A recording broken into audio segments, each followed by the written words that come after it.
ሌዝቢያን ነኝና lesbian የመሆን መብቴ ይከበርልኝ and I'm changing my profile picture purple to stand in solidarity with victims of ከሰሞኑ ለእውነት የቆሙ የሚመስሉ ውሸታሞች የሴቶችን ጥቃት እናስቆማለን የሚሉ ግብረሰዶማውያን በርካቶችን እያታለሉ ነው። ቪዲዮአችንን ከመጀመራችሁ በፊት ልብ እንድትሉን የምንፈልገው ነገር እኛ የሴቶችን ጥቃት አምርረን የምንቃወም መሆናችንንና ማንኛውንም አይነት ሴት ልጅ ላይ የሚደርስ ጥቃት በፈጣሪም ዘንድ የሚያስጠይቅ እንዲሁም በህግም ጠንከር ያለ ቅጣት ሊጣልበት የሚገባ ነገር ነው እንላለን። ሆኖም ግን ይህን ሴቶች ላይ የሚደርስን ጥቃት ታከው እርኩሰታቸውን በትውልድ ላይ ሊያሰርጹ እየሞከሩ ያሉ አካላትም እያየን ዝም አንልም። ምክንያቱም ብዙዎች በጉዳዩ ተታለው እውነትም የሴትን ልጅ ጥቃት የተቃወሙ እየመሰላቸው ይህን ቆሻሻ አካሄድ ባለማወቅ እያራገቡት እንደሆነ ስለተመለከትን ነው። መቼም ውድ ቤተሰቦቻችን ከሰሞኑ በርካቶች ፕሮፋይል ፒክቸራቸውን ፐርፕል ቀለም ሲያደርጉት ተመልክታችኋል። ምናልባት እያንዳንዳችሁ ራሳችሁም ጭምር አድርጋችሁም ይሆናል። እርግጥ ነው አይፈረድባችሁም። አላማቸው ሴቶች ላይ የሚደርስን በደል ስለሚል አንድ ጤነኛ አእምሮ ያለው ሰው ሁሉ ሊቀበለው የሚችል አይነት ንቅናቄ ነው። እኛ ግን እውነት አላማቸው ይህ ብቻ ነው ስንል ጥያቄያችንን አንስተን አንዳንድ ሚስጥሮቻቸውን ገልጠን እናሳያችኋለን። ጉዳዩን በይበልጥ ለመረዳት ይረዳን ዘንድ ጥቂት ወደ ኋላ መለስ ብለን በኮቪድ ወቅት በተመሳሳይ ሃሽታግ ዝም አልልም በሚል የተጀመረው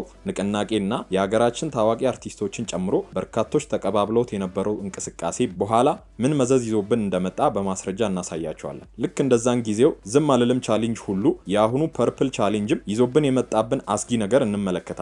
እስከ መጨረሻው በመከታተል ይህን የርኩሰት ስራ አብራችሁን በመሆን ተቃወሙን ዘንድ እየጠየቅን ወደ ዝርዝሩ እንውሰዳችሁ።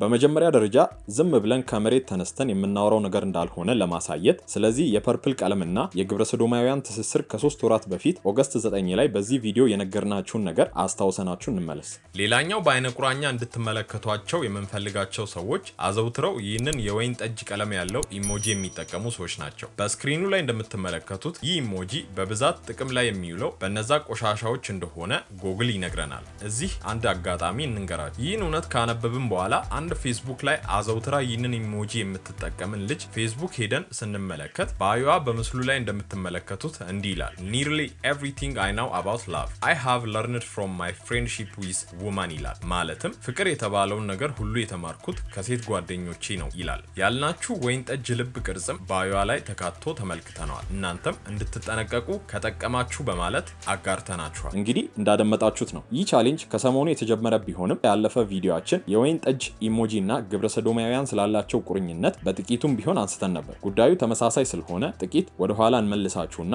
ወደ ወይን ጠጅ ቻሌንጅ እንመልሳችኋለን። ውድ ቤተሰቦቻችን አንድ ልብ እንድትሉት የምንፈልገው ነገር የድብቅ ዓላማ ሰዎች በየጊዜው ዓላማቸውን ለማስፈጸም በርካታ የሐሰት ዜናዎችን እንደሚፈብርኩ ነው። እንዳለመታደል ሆኖ ደግሞ አብዛኛው ሰው በየሚዲያው የሚሰማውን ዜና ሁሉ እውነት አድርጎ መውሰዱ ነው። ለዚህም እነዚህ የቆሻሻ መንግስት ሰዎች ከፍተኛ በጀት መድበው የሚዲያውን ጉልበት ሲጠቀሙ ይታያል። በኮቪድ-19 ወቅት ማለትም ከ5 ዓመታት በፊት በአገራችን የሆነው ይህ ነበር። በርካታ ለማመን የሚከብዱ ወንጀሎች እየተፈጠሩ እንዳለ በየሚዲያው ይዘገቡ ነበር። አባት የገዛ ልጁን ደፈረ፣ አንድ ወጣት 8 ህፃናት ደፈረ የሚሉና የመሳሰሉ በርካታ ዜናዎች በወቅቱ ይሰራጩ ነበር። እጅግ የሚገርመው ግን አንዳቸውም ወንጀሎች በግልጽ ይፋ የተደረጉ ወይንም ለህግ ቀርበው ይህን ያህል ዓመት ተፈረደባቸው ሲባል አልተሰማም ነበር። በወቅቱ ግን እነዚህ ዜናዎች አነጋጋሪ እንዲሆኑ ሆን ተብለው እንደ ንቅናቄ ሲራገብ ነበር። በተለይም አርቲስት መቅደስ ጸጋይና ጸደኒያ ገብረ ማርቆስም ዋነኞቹ የጉዳዩ አንቀሳቃሾች ነበሩ።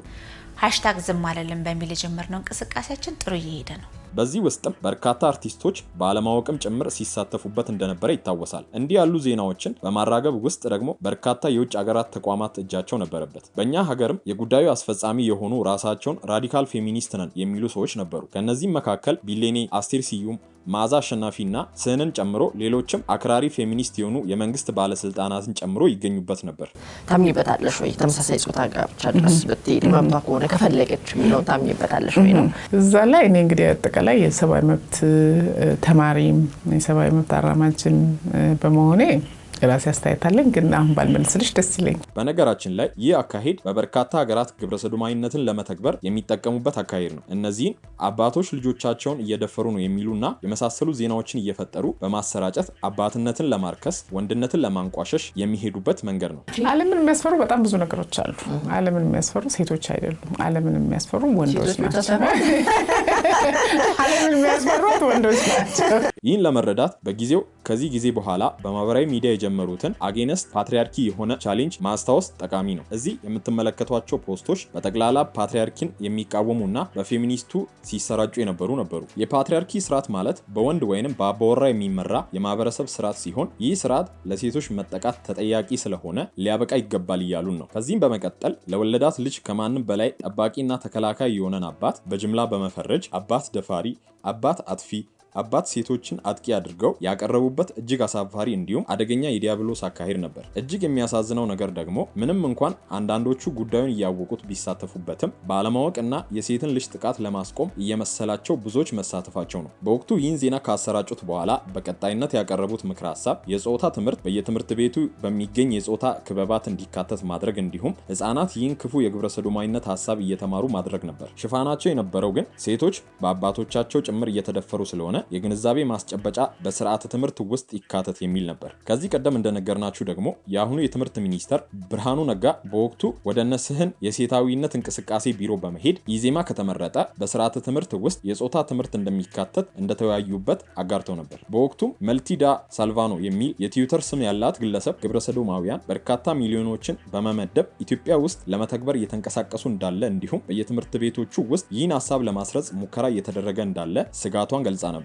ያለችውም አልቀረም ነበር። እንደምትመለከቱት በየትምህርት ቤቶቹ ውስጥ ስልጠና እየሰጡ ነበር። እዚህ ጋር ደግሞ እንደምትመለከቱት ገና ከኬጂ መጽሐፍት ጀምሮ ሰዶማዊነት የሚያሳዩ ስዕሎችን አካተው አቅርበዋል። ከዚህ ቀደም በስፋት እንዳሳየናችሁም በሰባተኛ ክፍል የአርት መጽሐፍ ላይ ሳይቀር እጅግ መርዛማ የሆነ ሐሳብ እንዳካተቱ አሳይተናችሁ ነበር። ያለፉ ቪዲዮቻችንን ላልተመለከታችሁ የሁሉንም ቪዲዮዎች ሊንክ ዲስክሪፕሽን ቦክስ ላይ አስቀምጠንላችኋል። እንግዲህ ውድ ቤተሰቦቻችን ከዚህ ቀደም የተፈጠረው የሴቶች ጥቃት ታኮ የመጣው የማህበራዊ ሚዲያ እንቅስቃሴ በእነማን እንደተፈበረከና ምንን አስከትሎ እንደመጣ ተመልክታችኋል። ለመሆኑ የሰሞኑ ፐርፕል ወይንም የወይን ጠጅ ቀለም ፕሮፋይል የማድረግ እንቅስቃሴ ከጀርባው የያዘው ነገር ምንድነው የሚለውን ለመመልከት እንሞክር። ከዛ በፊት ግን እባካችሁ ውድ እህቶቻችን የመጣ ማዕበል ሁሉ አይውሰዳችሁ። አንድን ነገር ከመቀበላችሁ በፊት ምንድነው ብለን እንጠይቅ። በመግቢያችን ላይ የወይን ጠጅ ኢሞጂ ከነማን ጋር እንደሚያያዝ አስመልክተናችኋል። አሁን ደግሞ የጉዳዩ የመጀመሪያ ተሳታፊና ብዙዎችን የቀሰቀሰችው ፌሚኒስት ነኝ ባዩዋ ጆርዲን ስለ ቻሌንጁ ባስተዋወቀችበት ያለችውን ስሟት። Our Abrahamic religion-based culture harbors child marriages, female genital mutilations, abductions, and domestic violence. እንደሰማችኋት ለሴቶች ጥቃት አብርሃሚክ ሪሊጅን የፈጠረውን ባህል እንደሆነ ትናገራለች። እንግዲህ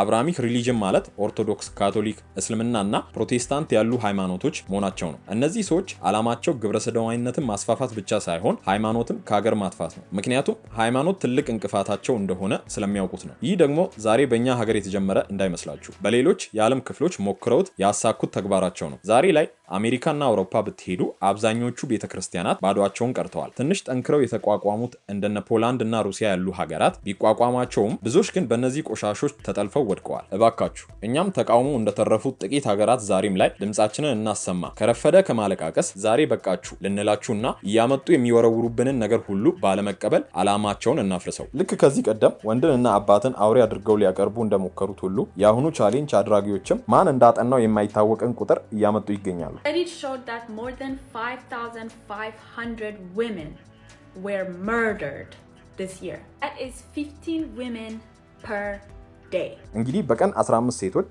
በወንዶች ጾታን መሰረት ባደረገ መንገድ እየተገደሉ እንዳለ ትናገራለች። እውነት ነው። እንደኛ ባለሽ በጦርነት ውስጥ ያለፈ ሀገር በርካታ ወንዶችም ሴቶችም ይሞታሉ። ነገር ግን እነ ጆርዲን ወንድን ሴት ገዳይ አድርገው ለማቅረብ ዘውትር መሯሯጣቸውና ማን እንዳጠናው የማይታወቅን ቁጥር እያቀረቡ ለግድያዎቹ ደግሞ ሃይማኖትን ተጠያቂ እያደረጉ ያሉት እውነትም የሴትን ልጅ ጥቃት ለመቃወም ከመሰላችሁ ተሳስታችኋል። ከጀርባቸው የያዙት ዓላማ ምን እንደሆነ ቀስ በቀስ የሚገለጥና በኋላ ምን ነው ያኔ በነቃን ነበር የሚያስብለን እንደሆነ ጊዜ የሚፈታው ጉዳይ ነው። ይህ ከመሆኑ በፊት ግን ሁላችንም አጠገባችን ያሉ ወዳጆቻችን እናስመልጣቸው፣ ልጆቻችን ከዚህ አደጋ እንከላከላቸው። እነ ጆርዲን እና የዚህ የወይን ጠጅ ቀለም አቀንቃኞች እንደሚሉት ሃይማኖት አጥፊና ሰዎች እንዲገደሉ የሚያደርግ ሳይሆን የሰው ልጅ አምላኩን አውቆ ስርዓት ባለው መንገድ እንዲጓዝ የሚያደርግ መሆኑን አውቀን ከወደ ሃይማኖት ተቋማችን እንጠጋ። ከአምላካችን ጋር ያለንን ግንኙነት አጠንክረን እንቀጥል። በማር ለውሰው የሚያቀርቡትን መርዝ ባለመቀበል ራሳችንንና ሀገራችንን እናስመልጥ እያለን ለዛሬ እዚህ ጋር እናበቃለን። በቀጣይ እስከምንገናኝ በሰላም ቆዩ።